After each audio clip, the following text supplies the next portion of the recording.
Библи уншлагын цаг энэ уших хөргөжлүүлэн эзний үгнээс багийн ахлагч маань уулзах.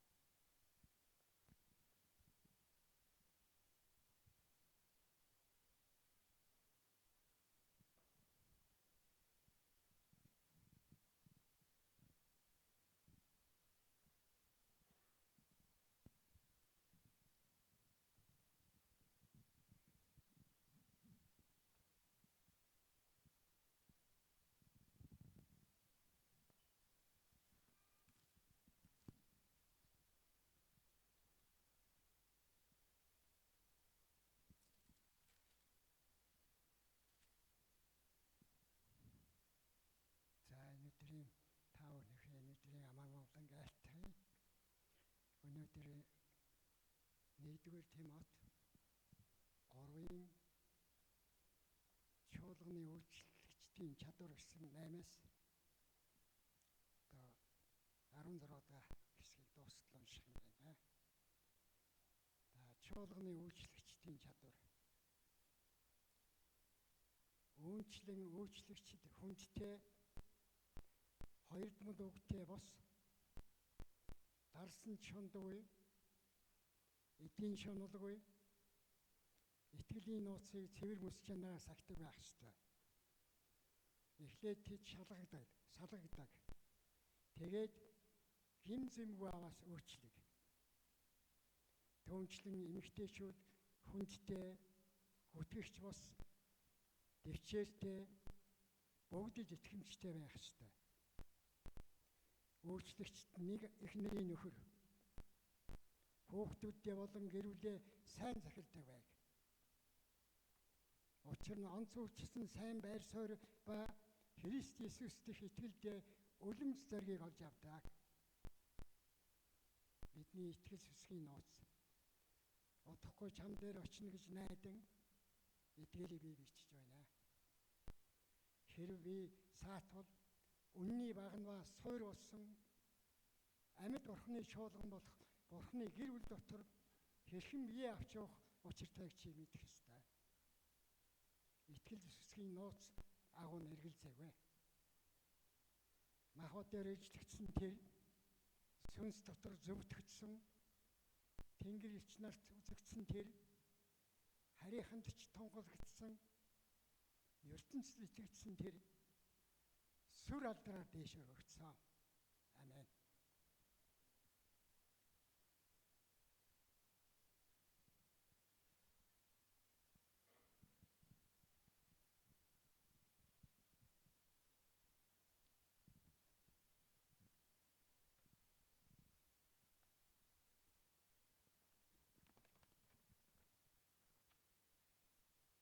За бүгдээрээ сайн байцгаана уу? Эзний өдрийн минь төргий. Эзний үйл дүүрэн байна уу? Амен. За нэг юм жонгисон дуу гараад байсан те. Тэгсэн чи яг ашгүй Библиэс хуваалцахын өмнө чимэг болчлоо. За тэгэхээр эзэн биднийг бас өөрийнх нь үгэнд бүрэн анхаарлаа хандуулаасай гэж хүсэж байна гэж итгэж талархаж байна. За тэгээ бүгдээр хамтдаа энэ цагт нэг удаа талархан залбирцгаая. Тэгээд үнэхээр эзний үг бол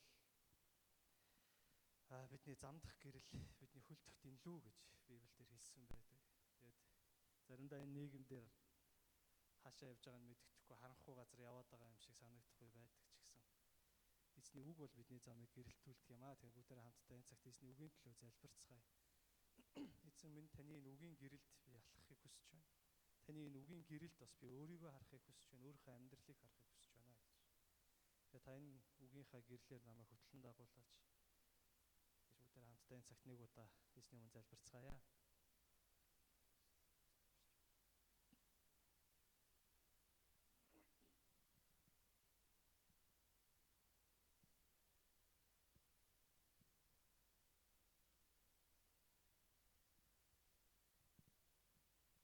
Тийм эзэн бурхан минь танд үнэхээр баярлалаа. Та бидэнтэй үргэлж хамт байж өөрийн үгээр бидний хөтлөн дагуулдаг учраас таньдаа талархаж байна эзэн. Эзэн бурхан энэ цагт таны нэрээр дуудагдсан бид таны өмнө өөрсдийгөө даруй болгож нэг хүн мэд таны өмнө ирж байна. Эзэн та өөрийн үгээр биднийг босгон байгуулаач. Өөрийн үгээр биднийг засаж залруулаач. Та өөрийн үгээр бидний замыг гэрэлтүүлж биднийг хөтлөн дагуулаач гэж танаас залбирanгуйж байна. Энэ цагт бидний зүрх сэтгэлийг таны өмнө нээлттэй байлгаж өгөөч. Бидний зүрх сэтгэлийн хөрсийг яг л таны үгийн үр ургахад таатай тийм зөөлөн хөрс байлгаж шинчилж өгөөч. Таны үгийн үр бидний зүрх сэтгэл дундж, үр жимсээ ургуулж, бидний амьдрал бүхэлдээ таны үр жимсээр дүүрэн амьдрал болон өөрчлөгдөөсэй гэж танаас залбирanгуйж байна. Тэгээд энд байхгүй байгаа ахын дүүсээ бас танд өргөж, та хаа байгаа газар нэвэж, та өөрийн үгийг сануулж, та өөрийн үгээр хөтлөн дагуулаарай гэж залбирanгуйж. Тандаа талархаж, бүх гуйл залбирлыг тандаа өргөж, Есүс Христийн хүч чадалтай нэрээр даатхан залбирч байна. Амен. За тэгээд бид нар хамтдаа 1-р Тимот номын 3-р бүлгийг үзэж байгаа. Хэрвээ та бүхэн санаж байгаа бол эхний 1-ээс 7-р ишлэл дээр бид нар харгалзагчдын чадвар гэсэн сэдвээр үзсэн байна. Тэгэхээр би бол энд чадвар гэдгийг нь орог чанар гэж солилцохмаар санагдаад байгаа тийм. Яг тэгэхээр энэ яг юм скил юм чадварын тухай яриад байгаа биш байхгүй. Энэ яг тэр хүнд байвал зохилттой тэр чанарын тухай яриад. Тэгээ одоо үргэлжлүүлээд үйлчлэгчдийн чадвар буюу чанарын тухай өгүүлж. Энд гарч байгаа үйлчлэгч гэдэг нь за грек үгээрээ бол диаконос гэж үг байгаа. Диаконос. Тэр бид нар харгалзагч буюу за епископос гэж үг байгаа тий. За энийг бол монгол хэл рүү бол харгалзагч гэж орчуулсан. За англи хэл дээр бол зарим дээр нь bishop гэж байгаа. Зарим дээр нь overseer гэж байгаа. За тэгэл за энэ харгалзагч гэдэг нь ахлагч мөн үү биш үү, хончин мөн үү биш үү, юугаараа ялгаатай вэ гэд ингээд теологийн маргаанууд бол явдаг. Гэхдээ бидний хувьд бол тэр маргаан руу орох шаардлагагүй. Яагаад тэгэхээр тэр маргаан аль нь ч дийлсэн агуулгаараа бол ерөөсөө зөрдөггүй. Нэгдүгээр. Хоёрдугаарт бид нар энийг яах вэ? Энэ үг бол зөвхөн ахлагчид зориулсан үг. Надад хамаагүй гэж хүлээж авахгүй байя гэж ярьсан шүү дээ, тийм. Нэгэнт энэ үг бидэнд хамаатай бол ахлагч байна уу, хончин байна уу хамаагүй. Яг энэ үгийг эзэн биднээс хүсэж байна. Энэ зүйлийг эзэн бидний амьдралаас хүсэж байна гэж хүлээж авцгаая гэж ярьсан. Тэгвэл бүгдээр энэ үйлчлэгчийн тухай ярих ч гэсэн бас яг энэ хандлагаар, энэ зүрх сэтгэлээр хандцгаая гэж ихэлж уриалж байгаа. За тэгээ хэрвээ бид нар энэ диаконос буюу үйлчлэгч гэдэг одоо энэ офис гэж хэлж байгаа юм л да англиар бол энэ одоо үйлчлэл гэдэг одоо албан тушаал гэх нь хаашаа. Тэгээ яг энэ юуны тухай яриад байна вэ гэдгийг эхлээд яг энэ Библийн үндсэн утгаар нь авч үзье гэвэл Үйлс ном руу явах хэрэгтэй болно. Тэгэхээр би тэр Үйлс номын тэр түүхийг та бүхэн товчхон сануулъя. За хэрвээ та нар санаж байгаа бол Үйлс 2-р бүлэг дээр Пентекостийн өдөр ариун сүнс ирснийг та нар санаж байгаа тийм ээ. Есүс Тэнгэр үүд отохынхоо өмнө шавнартаа хэлсэн тийм ээ. Та нар дээрээс ирэх хүчийг өмсдлөө миний тушаалсан зүйлсийг хийхээр явж болохгүй. Намайг хүлээ, дээрээс ирэх хүчийг хүлээ гэж хэлсэн. За тэр цагаас хойш шавнар залбирсаар байсан. Тэгээд Пентекостийн өдөр Тэнгэрээс ариун сүнс бууж ирж. За тэр үед юу болсон бэ гэхлээр бид нар мэдж байгаа. Есүсийг хүлээгээд залбирч байсан шавнарын дээрээс гал хаялах мэт тэ зүйл болж бүгд харь хэлээр залбирч ирсэн. Тэр үед Иерусалим хотод юу болж исэн бэ? Бүгдээрээ төсөөлөд үзээ л. Тэр үед Иерусалим хотод өнцөг булан бүрээс сүсэгтэн еврейчүүд ирчихсэн байсан. Энийг бид нар ингэж ойлгох хэрэгтэй. Тухайн үед Иерусалимд алгасал баярыг тэмдэглээд майхан баяр тэмдэглэх гээд тийм ээ. Хоёр төрлийн еврейчүүд цугларсан байсан байхгүй. Нэг хэсэг нь бол яг Израильтаа төрж өссөн. Яг унган израильчууд гэсэн. Нэг хэсэг нь болохоор диаспора гэж хэлдэг. Өөрөөр хэлбэл өөр хэл соёлтой газар төрж өссөн. Гэхдээ Израиль аав ээжтэй ч юм уу, Израиль ээжтэй, Израиль хүмүүс байхгүй. Тэгээд тэд нар мөргөл өргөх гээд Иерусалимд ирсэн байж. Зүүрлүүлж хэлбэл одоо Монголд бол одоо сүүлийн нэг 10-20 жил бол үзэгдэж эхэлж байгаа. Дараа 5-10 жил өнгөрцөн улам ихсэн. Тэр юу вэ гэхээр Монгол диаспора байхгүй. Өөрөөр хэлбэл Америкт төрж өссөн монгол хүүхдүүд. Эсвэл бүр багадаа Америкт гараа явцсан монгол хүүхдүүд. Эсвэл Японд, эсвэл Солонгост төрж өссөн монгол хүүхдүүд. Тэгээд тэд нар яах вэ? Төрж өссөн соёл хэл нь болохоор харь байгаад байгаа. Гэхдээ ээж аав мах цус уг үндэсээ бодохоор монгол байгаад байгаа. Тэгээд тэр хүүхдүүд Монголд ирэхээр яах вэ? Адилхан монгол хүмүүс үү? Мөн. Гэхдээ нэг арай жоох өөр тийм үү? Яагаад тэгэхээр унган хэл соёл нь өөр байхгүй. За За тэгэхээр яг унган хэл соёл нь тухайн үеийн дэлхийд даяар хамгийн хүчтэй нөлөөтэй соёл нь грек соёл байсан. Тийм учраас гректэн гэж Үйлс номон дээр орчуулсан хелленист соёл. Тэр бол Иерусалимд хоёр төрлийн израильчууд цуглардсан байсан үе олноороо. Нэг хэсэг нь Израиль төрж өссөн унган израильчууд, нөгөөх нь өөр грек буюу хелленист соёлтой улсад төрж өссөн еврейчүүд. За аль аль нь сүсэгтэн учраас алгасал баяраа тэмдэглэх гээд Иерусалимд ирсэн. Бурхан зориуд тэр цаг үеийг хүлээж байсан. Миний хар. Тэгээд яг тэр үеэр ариун сүнс бууж ирээд нөгөө хүмүүс чинь ариун сүнсээр дүүрч байгаа. За тэд ариун сүнсийг авахсад нь бол дандаа одоо Израилийн израильчууд байхгүй юу? Одоо Израилаас гарч үзээгүй нөхдүүд гэсэн. Одоо Есүсийн шавнар байхгүй юу? Тэ хончин одоо тэ усан үзмийн тариаланч татвар хураагч яг. Тэгээд тэдний дээрээс ариун сүнс буух үед тэд нар гарч гүйлдээд юу болсон бэлээ? Харь хэлээр ярьж эхэлсэн. Тэр харь хэл гэдэг нь бидний одоо төсөөлдгөөр одоо тийм тайлагдшгүй одоо тийм хэл биш байсан. Яг тэр гадаадд төрж өссөн еврейчүүдийн ойлгодог хэл нь байсан баг. Тэдний зарим нь арабаас ирсэн байсан.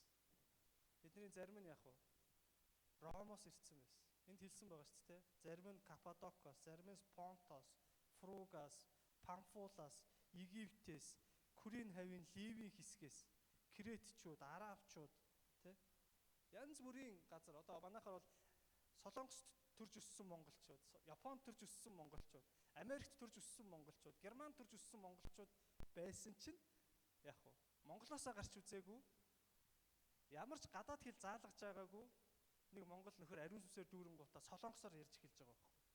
Солонгос хэлээр сайн мэдээг ярьж эхэлж байгаа. Тэгэнгүүт нөгөө нөхдүүд гайхаж байгаа байхгүй. Яагаад тэгэхээр эдгээр яаж миний нөгөө унган хэлээр Бурхны агуу үлсийг яриад байна вэ? Тэр нөгөө хэлээр залбирах буюу хэлээр тухайн үед ярих гэдэг нь яг ийм зүйл болсон. За үүний үр дүнд юу болсныг бид нар мэдчих. Тэр харь үндэстнүүдийн дунд харь үндэст нь биш харь соёлтой буюу грек соёлтой еврейчүүдийн дундаас үу олноороо Христэд итгэсэн. За ингээд анхны Иерусалимийн чуулган бий болж байна. Тэр Иерусалимийн чуулган дотор демографикийн гэх юм хүн ам зүйн үүднээс аваад үзвэл хоёр төрлийн итгэгчдэд байж байгаа байхгүй. Нэг хэсэг нь бол яг Израилийн еврейчүүд. Нэг хэсэг нь яг уу баяр тэмдэглэх гэж ирээд Есүст итгээд Иерусалимд үлдсэн тэр грек соёлтой еврейчүүд. За ийм хоёр төрлийн израильчууд нийлээд анхны Иерусалимийн чуулган болж байна. За. Тэгэнгүүт одоо яах вэ? Өөр газар амьдарч байгаад мөргөл үлдэх гэж Иерусалимд ирээд Иерусалимд хэдэн мянгаараа үлдсэн. Тэр хүмүүсийн хувьд тэдний чинь нэг байр савнд байлгах ёстой болно, хооллож ундлах ёстой болно, ажил төрөл хийх ёстой болно. Тэр ажлыг хэн хариуцж авч байгаа гэхээр нутгийн итгэгч нар хариуцж байгаа байхгүй. Яагаад гэвэл хэдэн мянган хүн гинт ирээд уг нь тэд нар хэд хончоод явах ёстой байсан чинь Иерусалимд үлдсэн. Тэгэхээр тэд нар яах ёстой? Тэднийг тижээх ёстой, тэтгэх ёстой. Адилхан итгэлийн ахын дүүс нэг чуулган, нэг гэр бүл болцсон. Эндээс дараагийн алхам бий болж байгаа нь нөгөө зарим итгэгч нар нь газраа зарж эхэлж байгаа. Зарим итгэгч нар нь яг нь байшингаа зарж эхэлж байгаа. Тэгээ сүмдээ өгөөд сүм тэр бүх мөнгийг суглуулж агаад тэр нөгөө явуулын нэг баахан хэдэн мянган нөхдүүд чинь ингээд ам хангаагаад байж байгаа байхгүй нэг талаас. Тэднийг одоо хуваарлж хоолмос юм өгч. Мэдээж чадaltaйнууд нь ажиллаа хийж байгаа. Тэ? Ирчүүд нь. За чадalхүүнүүд нь, боломжгүйнүүд нь тэр тутаа бэлэвсэн эмэгтэйчүүд нь тэгэл тижээлгээл байж байгаа. Нэг ийм дүр зураг бий. Мэдээж тэр үеийн итгэгч нар яг Есүс удахгүй ирнэ гэж хүлээж байсан учраас нэгэнт удах ирэхийн хооронд Иерусалимда байж байгаад хамтдаа дэшээ явъя л гэж бодож байгаа шүү дээ. Тэгээ бүгд ирсэн. Тэгээ жишээ нь одоо Барнаб шиг ч юм уу тэр орон нутгаас ирсэн итгэгч нар чинь яг за хаашаа би Иерусалимд энд амьдрах юм чинь хөдөө байгаа газараа зарч. Тэгээ тэр мөнгө авчираад сүмдээ өгөөд бүгдээрээ хамтдаа хуваацгаая. Ийм хөдөлгөөн өрнөж байгаа байхгүй тэд. Тэгээ хөдөө байсан газараа зарж гин, тэ байраа зарж гин, малаа зарж гин. Тэгээд сүмдээ өгөөд сүм нь нөгөө хэдэн мянган амаа ангаас нөхдүүд байгаа шүү дээ. Тэд нарт чинь ингээд тэнцүү хуваарлж гин. За ийм үйл явдал өрнөс. явцын дунд ямар асуудал үүсэж байгаа вэ гэхлээр 6 дугаар бүлэг дээр гарч байгаа тийм ээ. 6 дугаар бүлэг дээр юу гарч байгаа гэхлээр шавнырын тоо олширсан чинь гректингүүдийн зүгээс. За гректингүүд гэдэг нь бол нөгөө грек соёлтой еврей итгэгч нар. Гомдол гарч эхэлсэн. Ямар гомдол гарсан бэ? Манай Билевсийн эмэгтэйчүүдэд хоолыг баг өгч дээ. Талхыг баг өгч дээ. Израилийн эмэгтэйчүүд нь арай их авч ийн гэдэг хил ам хийгээд. Энэ бол байдаг л асуудал. Гомдлоо л тийм. Манай бид нар ч гэсэн заримдаа ингээд кемпт яваал ч юм уу те. Тэгэл манай Сионд бол намайг жоохон багт бол хоолн дээр хамгийн хэрүүл хийдэг гэсэн үг те. Ниммээр байна, ингэмээр байна, үлсэж ийн юм тийм. Тэрэн шиг тэгээд 12 илч яаж шийдсэн бэ гэхээр за энэ асуудлыг чи шийдъя. Нэг талаасаа тийм байж магадгүй. Тэгэхээр энэ асуудлыг хариуцах хүмүүс томилъё. Хоёрдугаарт хардлага гомдол үүсэхгүй тулд грек соёлтой итгэгч та бүхэн дундаас ариун сүнсээр дүүрэн 7 залууг томилоотгоо. Тэр хүмүүс чинь үйлчлэнэ. Ингээ бидний мэдэх нөгөө Стефан, Филипп, Прохор, Никанор, Тимон, Пармен, Никол гэсэн 7 ир сонгогдоод тэр 7 залуу юуг хариуцсан бэ гэхлээр чуулганы орж ирж байгаа цугларсан сан хөмөргийг итгэгч нарт эргэтгш хүртээж тэр чуулганы дотоод үйл ажиллагааг ингэж удирдах явуулахад туслах дараагийн шатны удирдагч нар гарч ирж байгаа байхгүй. Эдгээр нь гэхдээ яг гомдол гаргах хэсэг нь нөгөө грек соёлтонгууд байсан учраас та нар дундаасаа хүмүүсээ тавьж байгаа хардлах сэрдлэггүй амар. Тэгээд тэндээс нь хүмүүс тавьж. Энэ хамгийн анхны тэр дикэн буюу саяны бидний уншиж байгаа үйлчлэгч гэдэг одоо албан тушаал их офис гэдэг юм монголоор албан тушаалын гэж хэлээ. Гэхдээ яг албан тушаал биш л те зүгээр чуулган доторх нэг тийм үйлчлэлийн байр суурьны эхлэл байхгүй. За тэгээд цаашаа юу болсон бэ? Хавчлага болсон. Нөгөө 7 маань зөвхөн мэдээж хэрэг ингээл хоол хүнс хуваарлцаал өөр юу ч хийхгүй суугаад байсан биш шүү дээ тийм ээ. Сайн мэдээ тараасан. За ингээд харь үндэстэн нөхдүүдийн шургаасаар манай Стефан буруутсан. За зөвлөлийн өмнө очсон. Сайн мэдээ тунхагласан дараа нь яасан чулуугаар шийдүүлж амиа алдсан. За эндээс авчлага эхэлж. Тэр бид нар Үлс намыг харах юм бол израильчууд яг бас нэг танилын нүр халуун гэдэг шиг юу яг израильчуудаа бол алахгүй байгаа байхгүй. Дарамтлаад ингээд грек израилуудыг бол алж байгаа байхгүй. Чулуугаар шийдээ те. Эдгээр муусан юмнууд гинт ирчээд те. Анх бол айгүй таатай хүлээж авсан баг тийм үү. Ягаад тэгэхээр бид нар чинь хөрөнгө оруулж штэ. Тэг хэдэн мянгаараа ирээд хэд хонцоод явж байгаа. За энэ тохиоллын юм шалгаж явах шиг юм. Тэгээд битгий сарниулаарай. За тэгээд гэтэл нөгөөдөл чи үлдээд үлдэхин нүтийн хэл амьдрахын нүтийн хэл Есүс яриад ингээд амьдралаа саадуулж байгаа учраас яг Иерусалимчууд ууралж нөгөөдүүлээ чи хавчсан, зодсон, дээрэмдсэн те. Тэгэд нөгөөдүүл нь ч гэсэн зутаад явсан хамгийн түрүүнд. Грек соёлтой еврейчүүд. Яг бол тэд нар тэргүй Иерусалимд хорогдох юм байхгүй байхгүй. Тэд нар чинь тийм гэр орон нь байхгүй ч явуулын хүмүүс. Тэгээд тэд нар тарж яваад Юудэ, Самар, Антиох руу очиод ингээ сайн мэдээ тарж. За ийм үйл явдал болсон. Энэ Үлс номын 1-ээс 13 дугаар бүлгийн хооронд болж байгаа юм процесс. За энэ юм. Тэгэхээр эндээс үүдэлтэйгээр энэ чуулганы үйлчлэгч гэдэг нэр томьёо маань гарч ирж байгаа. Яг одоогийн нөхцөл байдал руу хөрвүүлээд бодох юм бол энэ бол чуулганы менежерийн тухай ярьж байгаа байхгүй юу? Ер нь бол тийм. Тэгэхээр энд чуулганы менежер ямар байх вэ гэсэн утгатай. Гэхдээ хэрвээ бид нар зөвхөн менежертэй хамаатай гэж бодвол одоо бид нар жаргалыг дуудах нь шүү дээ. За жаргалаа энэ чиний тухай яриад бид нарт хамаагүй юм ярьж шүү. Тэр би тэхгүй байя гэж ярьж байгаа тийм. Яг тэгэхээр энд адилхан эзэн ерөөсөө ямар хүмүүсийг үйлчлээсэ, ямар хүмүүсийг үйлчлэлдээ манлайлаасаа, ямар итгэгчид ер нь ямар байгаасаа гэж хүсдэг тэрний илэрлэл энд гараад байгаа байна. Тэгэхээр энд бас нэг чухал логик гарч ирж байгаа. Тэр юу юм бэ гэхлээр энэ харгалзагчд байх ёстой чанар, үйлчлэгчд байх ёстой чанар 80% та давхардж байгаа. Хэрвээ та нар анзаарах юм. За би эндээс дахиад уншия та нар бодоод үзэр. Үйлчлэгчд нь хүндтэй гэж хэлсэн. Хүндтэй. Хэрвээ бид нар дээшээ харах юм бол харгалзагчдыг юу гэж хэлсэн бэ?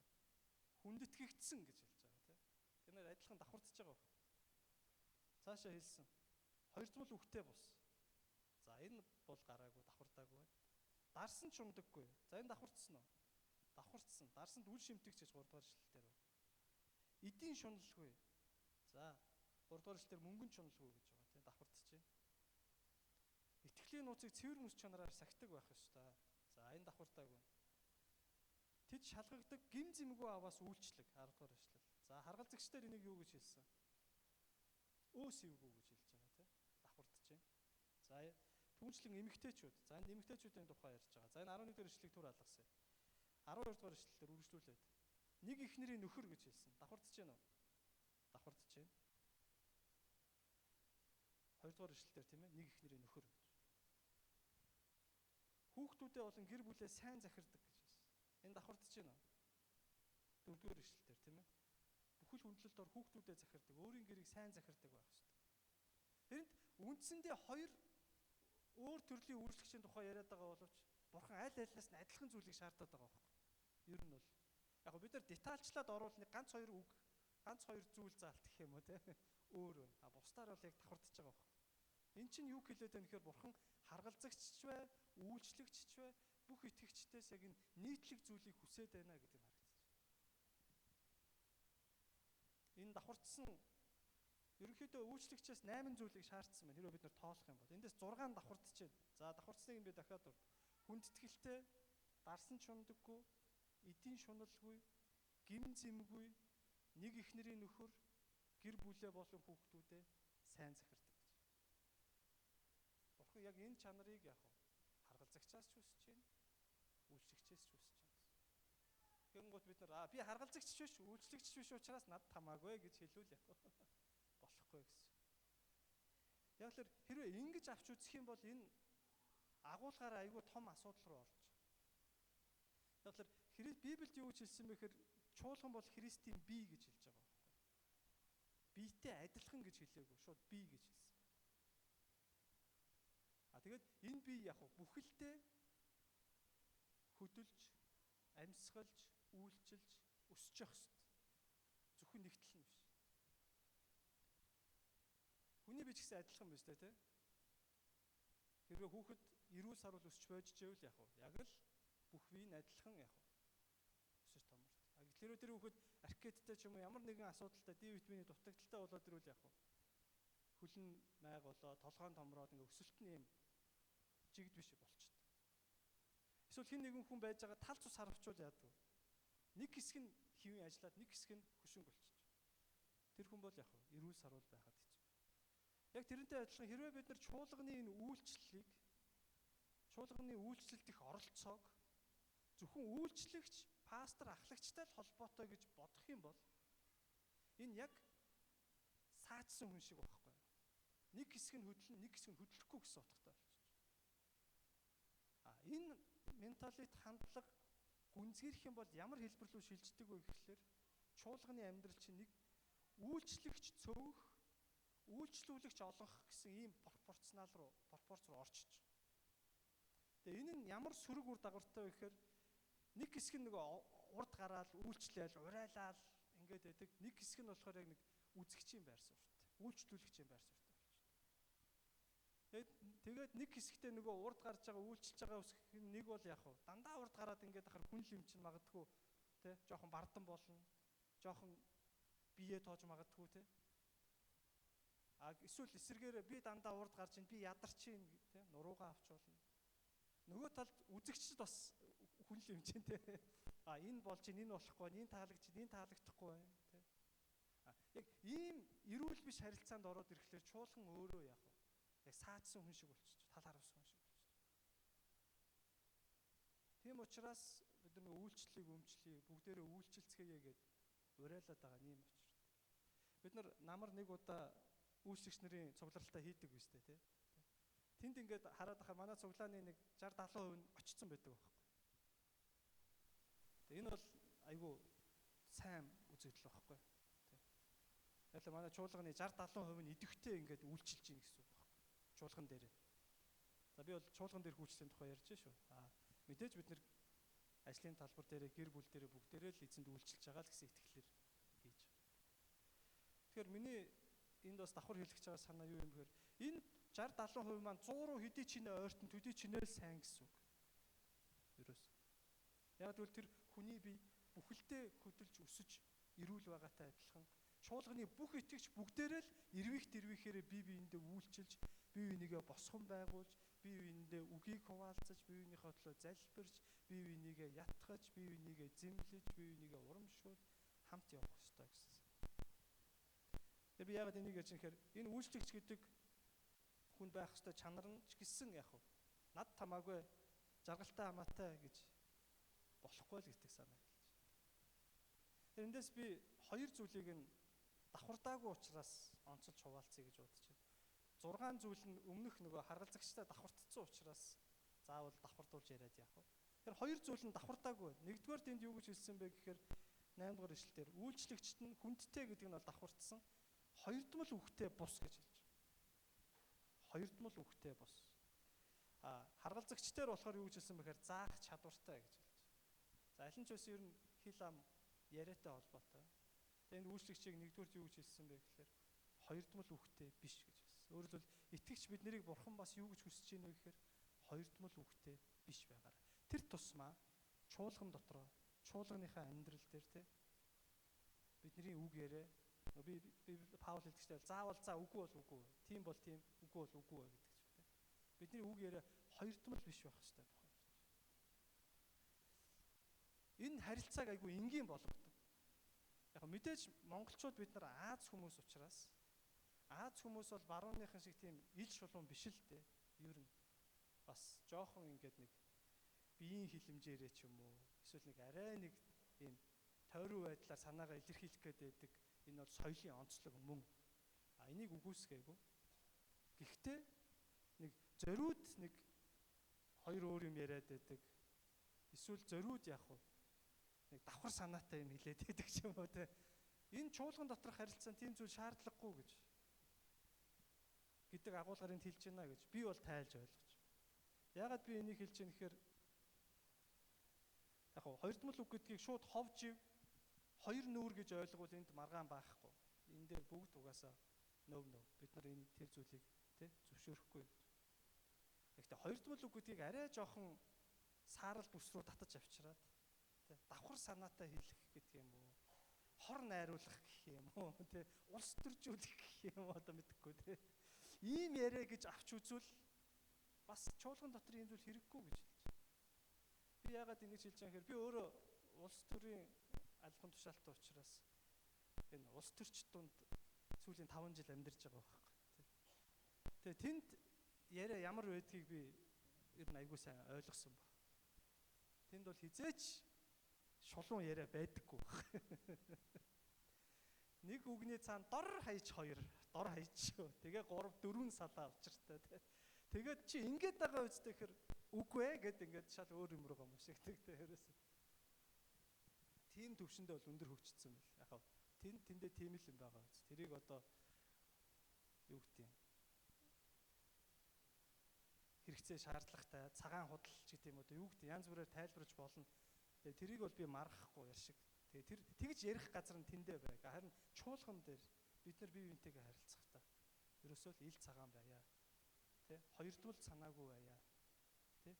Үнэхээр хайрлаж байгаа бол хайрлаад хэлье. Тэ? Үнэхээр зэмлэж байгаа бол зэмлээд хэлье. Тэ? Үнэхээр залруулж байгаа бол залруулад хэлье. Бидний яг харилцаа ийм хоёр салаа биш яг л ийм ил шулуун, ил цагаан байгаасаа гэж хүсэж байна гэж би ойлгож байна. Тийм учраас хоёрдмол үхтэй биш гэж хэлж байна. За мэдээж ховж ив гэдэг юм уу тэ буруу зүрүү ярианы тухай бол би өмнө нь хуваалцсан учраас энэ тал руу бол ярихгүй. Тэгэхээр ямар ч гэсэн ингэж хэлж байна. Ер нь чуулган дотор хамгийн одоо хэрэггүй зүйлсийн нэг бол одоо нөгөө политик гэж хэлдэг тэ. Тэр зүйл бол ерөөсөө хэрэггүй миний хараад. Яг нутгийн чуулган дотор. Тэгэхээр энэ хоёрдмол үхтэй биш гэж хэлсэн. Хоёрдугаар давхардаагүй өшөөнийг санаанд юу гэж орж байгаа гэхээр итгэлийн нууцыг цэвэр мэс чанараар сахидаг байх хэрэгтэй гэж хэлсэн. Тэрэнд итгэлийн нууц гэж үг байгаа. За тэгэн гут бид нар за нэг юм нууц юм байна гэж нэг л нэг юм нууцлаг юм байна гэж битгий бодор. Энд маш энгийн Библиэлд Паул итгэлийн нууц гэж юу хэлсэн бэ гэж. Хэрвээ бид нар том зургаар нь аваад үзвэл Христ итгэлийн онол сургаалыг том зургаар нь ерөөсөө л 2 хувааж. Та нар анхааралтай сонсоод ойлгоод аваар. Христийн бүх сургаалыг ерөөсөө л том зургаар нь 2 л хуваадаг гэж зүгээр ойлгочиход болно. Нэгдүгээрт кэригма буюу тунхаглал. Энэ юу юм бэ гэхээр Христ тий одоо сүүлд бид нар түрүүн 16 дахь ишлэлдэр уншсан шүү дээ. Итгэл сүсгийн нууц нь агуун эргэлзээгүй гэдэг. Махбодоор ишлэгдсэн тэр сүнс дотор зөвтгөгдсөн, тэнгэр ичнагт үзэгдсэн тэр харийнхын тунхаглагдсан, ертөнцид итгэгдсэн тэр сүр алдраар дээш авагдсан. Энэ бол кэригма аахгүй. Христийг тунхаглаж байгаа. Энэ кэригма буюу Христтэй бидний төлөө дэлхийд ирсэн. Тэр гин зэмгүй амьдраад бидний төлөө загалмай цовдлогдсон. Түүнд итгэсэн бид нар түүний зөвтгөлөөр аврагдсан. Тэр мөнхийн ус руу одсон. Хожим тэр дахин ирнэ. За энэ сайн мэдээний тунхаглалыг нийтээр нь кэригма гэж хэлж байна. Энэ бол бидний кэригмагаар дамжуулж бид нар аврагддаг гэсэн. Энэ лавралын сайн мэдээ гэж. Энэ бол Христ итгэлийн нэг том сургаалын айс ав баггүй. Нөгөө том сургаалын айс ав нь юу юм бэ гэхээр итгээд аврагдсан хүн яаж амьдрах юм бэ? Энийг дидахе буюу одоо Библиэлд олон янзаар нэрлсэн элч нарын сургаал гэж 2:42 дээр Үлс 2:42 дээр хэлсэн. 2-р Тимот 4:3 дээр эрүүл сургаал гэж нэрлсэн. 2-р Тимот 1:13 дээр эрүүл үг гэж хэлсэн. 1-р Тимот 4:6 дээр итгэлийн үг ба эрүүл сургаал гэж нэрлсэн. Эдгээр яг юу хэлээд байгаа юм бэ гэхээр кэригмаагаас гаднах кэригмаагаар дамжуулаад бид нар Есүст итгэж штэ. Есүс аврагч юм байна. Итгэлээ. Тэгэд итгэн гут нь ингээд зөнгөөр амьдргээд хайдгүй нэ штэ. Итгэсэн хүн итгэгч хүний ёсоор амьдрах ёстой. Тэр итгэгч хүн шиг амьдрахад нь чиглүүлж байгаа тэр элч нарын сургаалыг юу гэж хэлж байгаа вэ гэхээр дидахе буюу тэр эрүүл сургаал, эрүүл үг, тэ элч нарын сургаал гэж хэлж байгаа. Тэр бидний итгэлийн амьдралтай холбоотой 2 том сургаалын айс ав байна л гэсэн. Тэр өнөөдөр бид нар итгэгч хүн чуулган дотор бие авч яаж авч явах тухай яриад байна гэдэг чинь бид нар аль хэсгийг яриад байна гэсэн үг. Дидахе буюу итгэгч хүний амьдралтай холбоотой сургаалыг яриад байгаа. Заримдаа бид нар ингээд сайн мэдээний чим арга хэмжээ болдог номлол дээр Есүс Христ бол загалмай дээр бидний төлөө цовдлогдсон юм аа. Түүнд итгэвэл аврагдах болно. Энэ сургаал юу баг? Кэригма буюу тунхаглал баг. Энэ тунхаглалд итгэснээр хүн аврагддаг. Яг ийм хоёр. Тэгэхээр энд итгэлийн нууцыг цэвэр мэс чанараар сахих гэж юу хэлээд байгаа юм бэхээр ерөөсөө л энэ кэригма дидахе энэ хоёрыг яг л чин сэтгэлээсээ итгэж, сүсгэлж, мөшгөж, дагаж амьдрах тухай л. Тэрс нэг тийм нууцлаг ийм учир нь үл тайлагдах тийм юмны тухай биш. Яагаад энийг Библиэд нууц гэж хэлсэн юм бэ гэхээр Паул өөрөө Эфесдэр хэлж байгаа. Нууцын үйлчлэл гэж хэлсэн байна. Чуулганыг яагаад Библиэлд нууц гэж хэлсэн бэ гэхээр нууц гэдэг зүйл нь өмнө нь илчлэгдээгүй байжгаад одоо илчлэгдэж байгаа зүйлийг нууц гэж хэлж байгаа. Хуучин гэрээ тэр үеийн Пентекостийн өдөр түрүү ярьсан ариун сүнс буух хүртэлх тэр бүх хугацаанд чуулган гэдэг ойлголт нууц байсан байхгүй.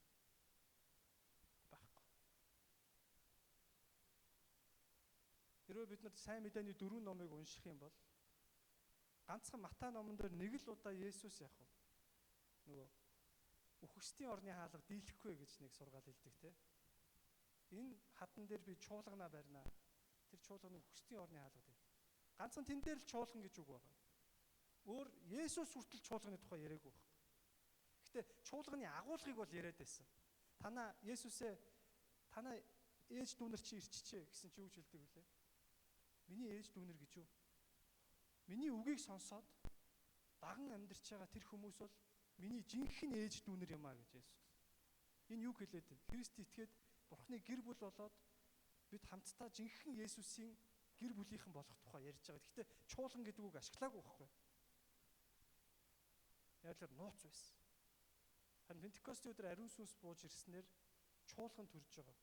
Ингээд тэр чуулганы нууц чинь илчлэгдэж байгаа байхгүй. Тэр чуулган ямар байх ёстой юм бэ гэдэг тэр дагалдах илчлэлийг нь Бурхан Паулд онцгойлж өгч.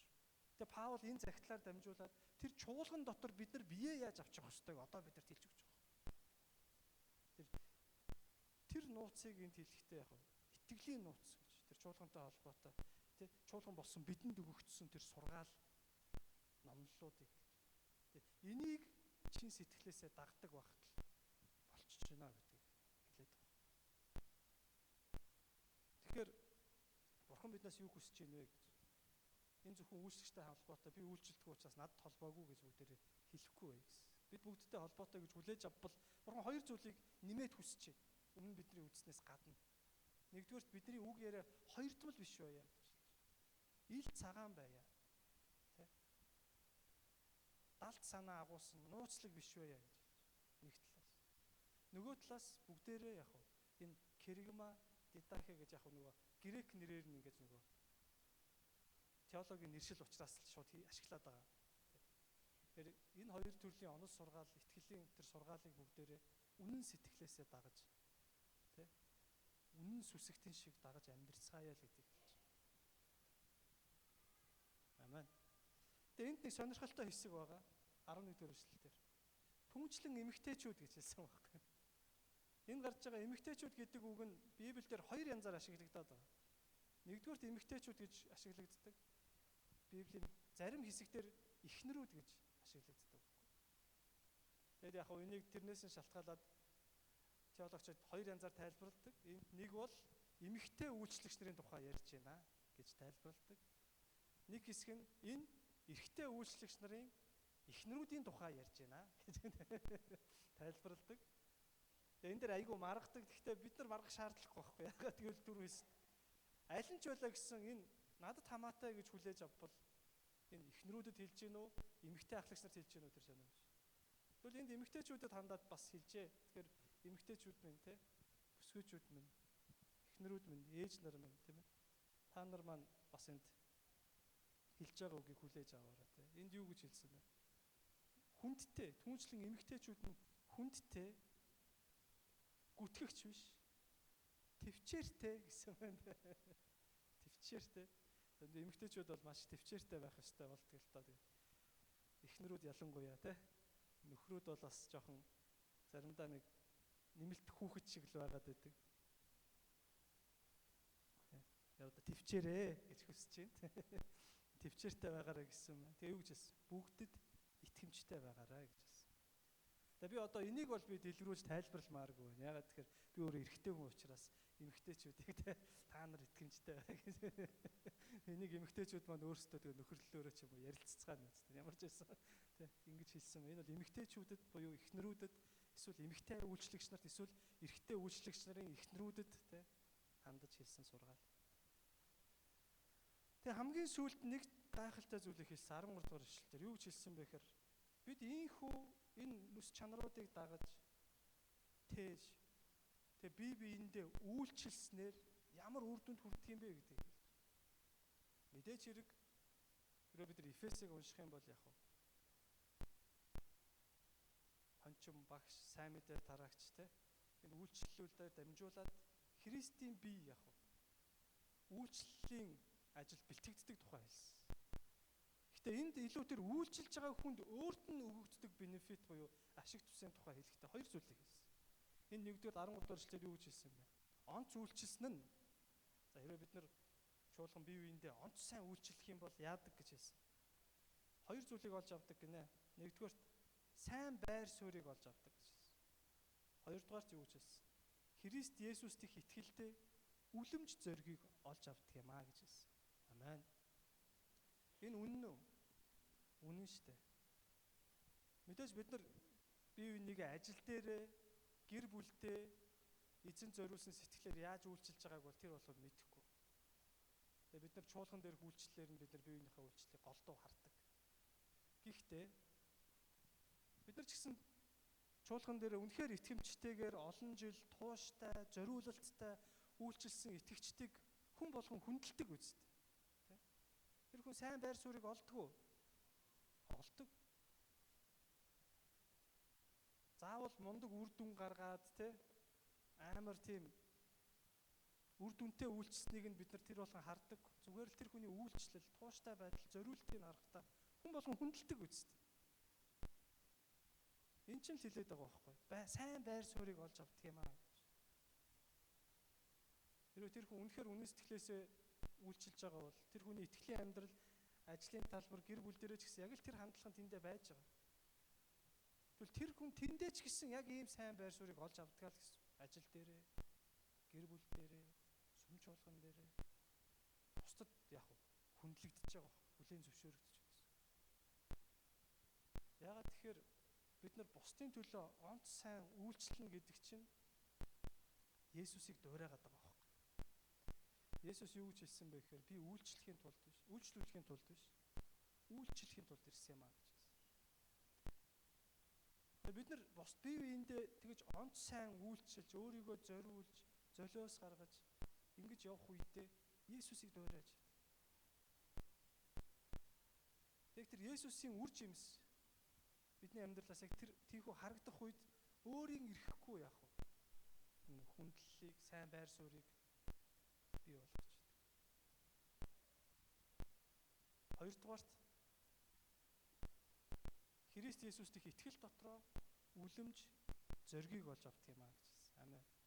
Хэрвээ та итгэлтэй, зоригтой болохыг хүсэж байгаа бол надад энэ итгэл дотор намайг би илүү ирч хүчтэй, илүү урам зоригтой, илүү юм байхыг хүсэж байна гэж бодож байгаа бол тэнд хүрэх нэг арга замыг энд хэлж өгсөн байна. Юу гэж хэлж өгсөн бэ?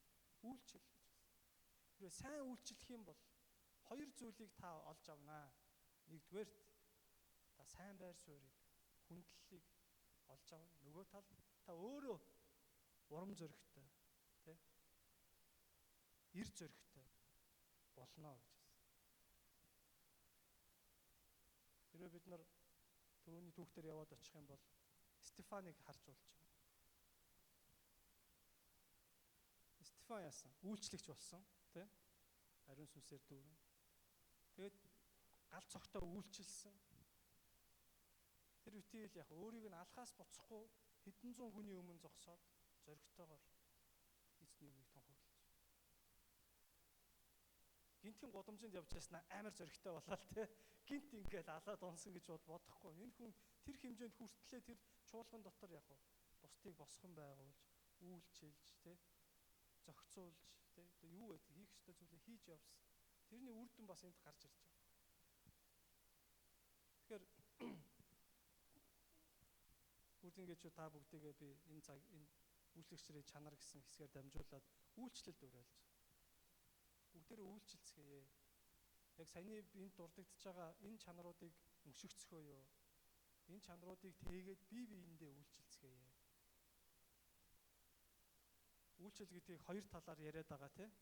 Нэг нь бол мэдээж бид нар амьдралынхаа талбар болгонд эзэнд үйлчилж байгаа. Энийг мартахгүй бай.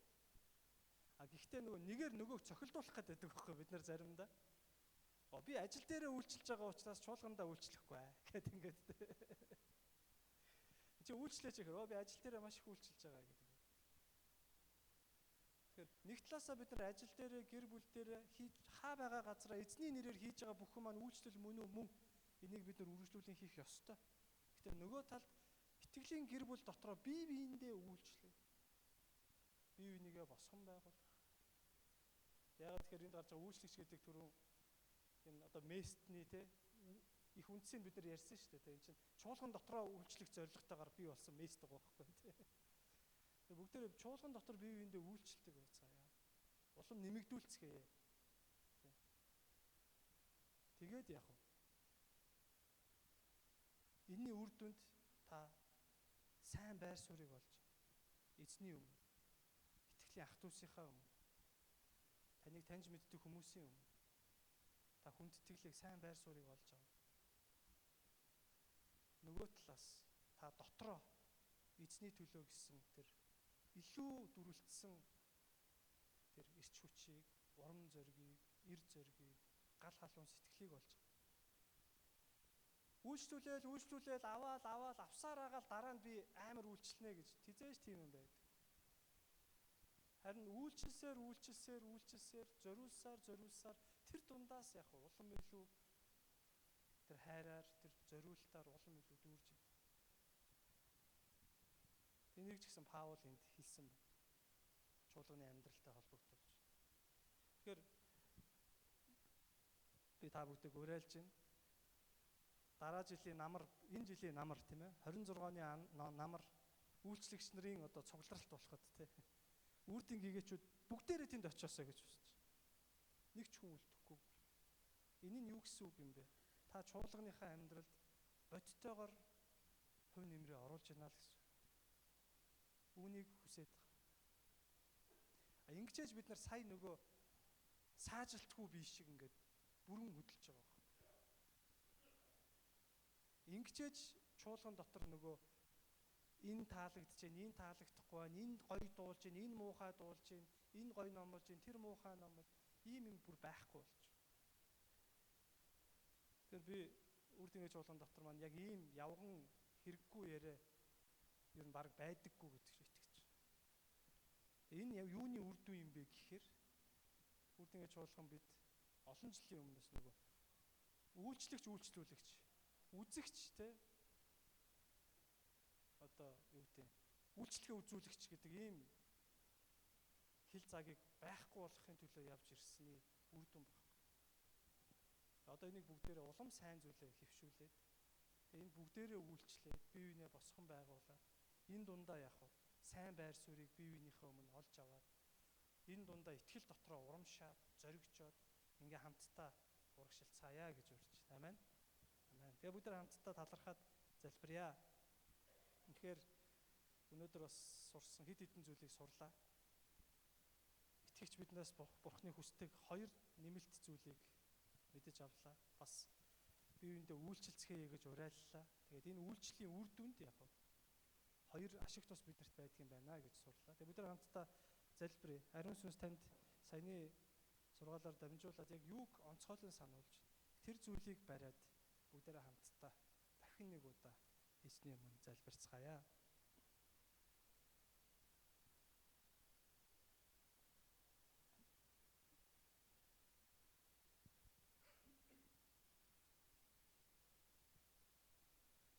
Эзэн Есүсээ тань үнэхээр баярлалаа. Та бидний төлөө загалмай цовдлогдож та бидний төлөө амиа өгөхөөр энэ дэлхийд ирсэн учраас таньда талархаж байна. Та үйлчлэхийн тулд үйлчлүүлэхийн тулд биш. Үйлчлэхийн тулд өөрийн амийг олонний төлөө зориулахын тулд ирсэн гэж хэлсэн. Тэгвэл өнөөдөр танд итгэж таны гэр бүлийн гишүүд болсон. Таны ах дүүс болсон бид. Яг л таныг дуурайж биеиндээ үйлчилж амьдрахыг хүсэж байна. Бид үнэхээр өнөөдөр үздсэн сургаалынхаа дагуу бас таны өмнө таны биднээс хүсдэг тэр л сайн чанаруудыг тээсэн итгэгчд болохыг хүсэж байна. Өнөөдөр үздсэн хоёр зүйлийн дагуу бид нар хоёр зүйл үхтэй биш. Тань яг ил цагаан ийм үхтэй итгэгчд байхыг хүсэж байна. Хоёрдугаарт эзэн минь бид нар таны өмнө өнөөдрийн үздсэн сургаалын дагуу итгэлийн нууцыг шин сэтгэлээсээ сагт. Өөрөөр хэлбэл таны үг сургаалыг шин сэтгэлээсээ дагдаг. Ийм итгэгчд болохыг хүсэж байна. Эзэн та биднийг удирдан дагуулж. Ийхүү явахдаа бид таны өмнө бие биендээ үйлчлэхийг хүсэж байна. Учир нь та биднийг үйлчлээсэй гэж хүсдэг. Тантай адил. Энэ үйлчлэл дотроо бид нар тууштай байж бие бинийгээ босгон байгуулснараа саяын үгэнд өгүүлсэнчлэн бид нар сайн байр суурийг олж авахыг хүсэж байна. Бид нар танд итгэл дотроо үлэмж илүү зоригтой байхыг хүсэж байна. Эзэн та бидний дотор өөрийн энэ гал халуун хүслийг суулгаж ариун сүнсээрээ биднийг хөтлөн дагуулж өгөөч гэж танаас залбирч байна. Эзэн бурхан минь, ариун сүнс бурхан минь та бидний хүнийг болгоны зүрхэнд хүрч энэ газар та биднийг ятгах өгөөч. Таны ятгалахын дагуу бидний хүнийг болгон таны хүслийн дагуу сайныг үйлдэхийг хүсэж байна. Эзэн минь та биднийг дагуулаарай. Таньда талархаж бүх алдар магтаалыг таньда өргөж Есүс Христийн хүч чадалтай нэрээр өргөн даатхан залбирч байна. Амен. Эзэн та бүгдээ өгөлтгөө.